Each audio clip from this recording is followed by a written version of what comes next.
সচিবালয় প্রতিষ্ঠিত হয়েছে। আচ্ছা বলেন, প্রতিষ্ঠিত একটা আইন হয়েছে, সচিবালয় হয়েছে, কাজ শুরু হয়েছে, বিল্ডিং হয়েছে, উদ্বোধন হয়েছে, আইন বাদ করে দিচ্ছে। উচিত কি হওয়া উচিত ছিল?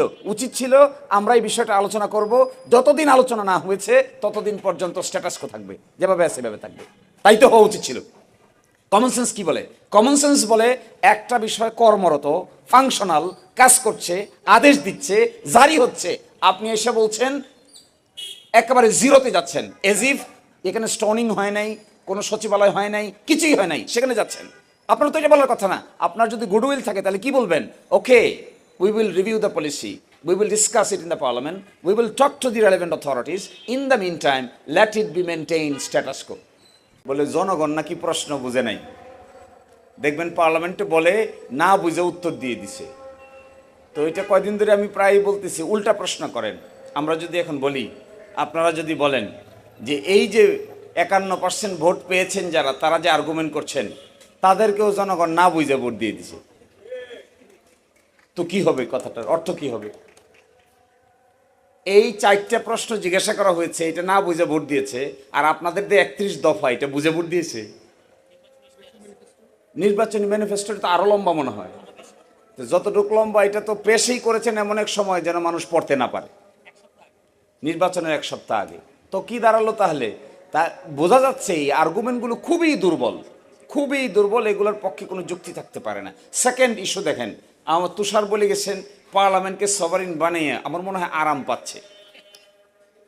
সংসদ সদস্য হয়েছি, পার্লামেন্টে গেছি, যা ইচ্ছা তা বলবো, যা ইচ্ছা তা করব, এটা বলতে তো একটু আরাম লাগারই কথা।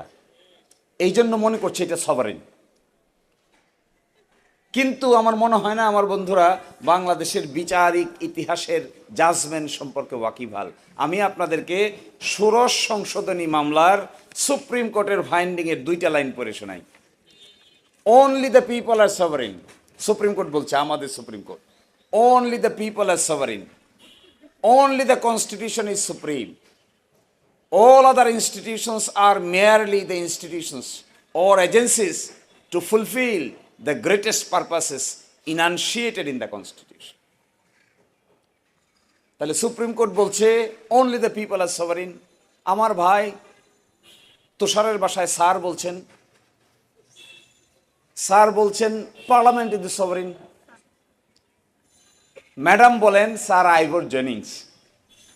তা আরো ডেঞ্জারাস কথা, ম্যাডামের বক্তৃতায় তিনি বলবেন কেন তিনি তাকে আইভর জেনিংস বলেন। তো আইভর জেনিংস স্যার বলছেন, স্যার আইভর জেনিংসের নাম উচ্চারণ করলে তো স্যার বলতে হবে সামনে। স্যার আইভর জেনিংস বলছেন পার্লামেন্ট ইজ দ্য সুপ্রিম।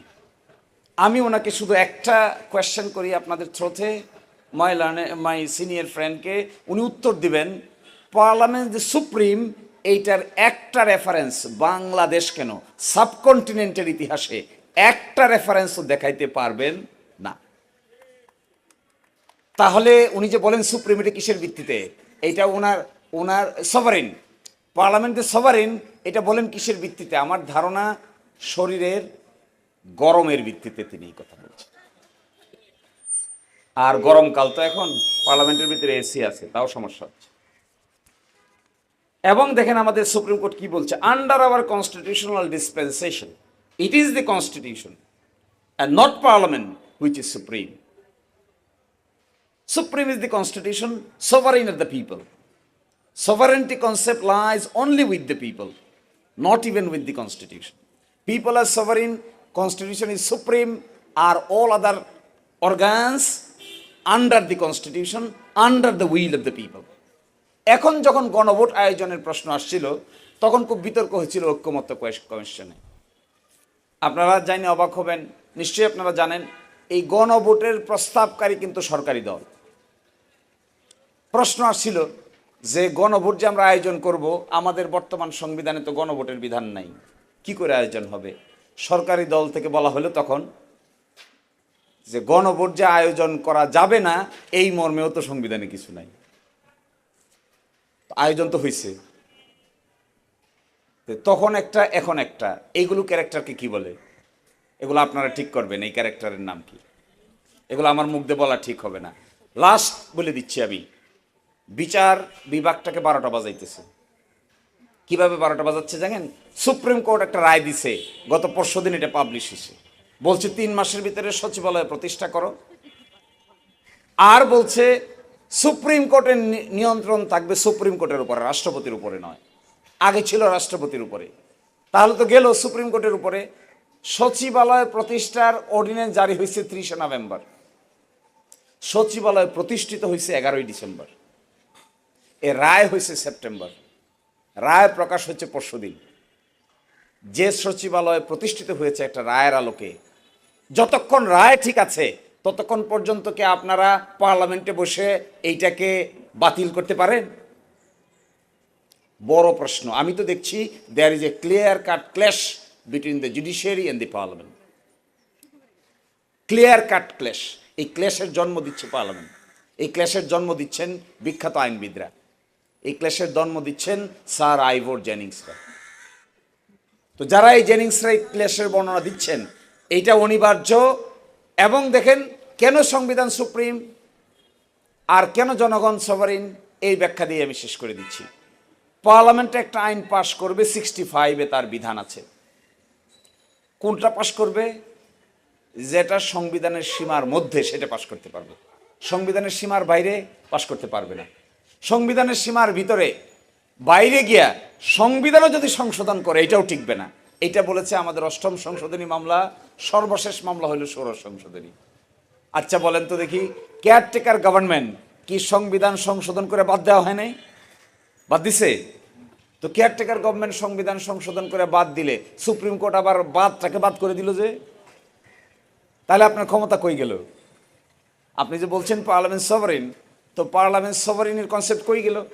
আপনি তো পার্লামেন্টে আইন পাস করছেন, আইন পাস করে বলছেন কেয়ারটেকার গভর্নমেন্ট বাদ, সংবিধান সংশোধন করে বলছেন আমাদের হাইকোর্ট বলে দিছে নো, আপনি যা বলছেন এটা সঠিক না।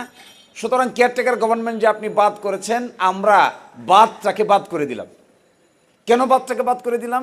এর পিছনে কারণ হলো আপনারা সংবিধানের বেসিক বিষয় নিয়ে টানাটানি করছেন। ওই বেসিক বিষয়ের মধ্যে একটা হলো বিচারিক ইন্ডিপেন্ডেন্স, বিচার বিভাগ স্বাধীন থাকবে। এই যে একটা বেসিক বিষয়কে পার্লামেন্টে টেনে নিয়ে গিয়ে সুপ্রিম কোর্টের সঙ্গে একটা ক্লেশ লাগাচ্ছেন, তার ভবিষ্যৎ কি ভালো? মোটেও ভালো হবে না। ক্লেশ হচ্ছে, সুপ্রিম কোর্ট বলছে আমি ইন্ডিপেন্ডেন্ট থাকতে চাই, তারা বলছেন তোমাদেরকে আমরা দিতে চাই না। সুপ্রিম কোর্টের আগের জাজমেন্টগুলোতে বলা হচ্ছে independence of judiciary is the basic structure of the constitution. তুমি যত বড় পার্লামেন্টেই হও না কেন, পার্লামেন্টে বসে এই বেসিক স্ট্রাকচার যেগুলো, এগুলোকে ডিস্ট্রয় করতে পারবা না। তাহলে ইন্ডিপেন্ডেন্স অফ জুডিশিয়ারি যে বেসিক স্ট্রাকচার ধ্বংস করে ফেলতেছেন পার্লামেন্টে বসে। কয়দিন পরেই সুপ্রিম কোর্টের আপনাদের মধ্যে যখন ক্ল্যাশ হবে তখন বুঝবেন মজা কারে বলে। অনিবার্য ক্লেশ লাগাই দিচ্ছে। সচিবালয় প্রতিষ্ঠিত হয়েছে, আচ্ছা বলেন প্রতিষ্ঠিত একটা আইন হয়েছে, সচিবালয় হয়েছে, কাজ শুরু হয়েছে, বিল্ডিং হয়েছে, উদ্বোধন হয়েছে, আইন বাদ করে দিচ্ছে। উচিত কি হওয়া উচিত ছিল?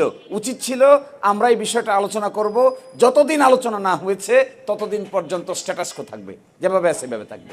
তাই তো হওয়া উচিত ছিল। কমন সেন্স কি বলে? কমন সেন্স বলে একটা বিষয় কর্মরত, ফাংশনাল, কাজ করছে, আদেশ দিচ্ছে, জারি হচ্ছে, আপনি এসে বলছেন একেবারে জিরোতে যাচ্ছেন, এজ ইফ এখানে স্টোনিং হয় নাই, কোনো সচিবালয় হয় নাই, কিছুই হয় নাই, সেখানে যাচ্ছেন। আপনার তো এটা বলার কথা না। আপনার যদি গুডউইল থাকে তাহলে কি বলবেন? Okay, we will review the policy, we will discuss it in the parliament, we will talk to the relevant authorities. In the meantime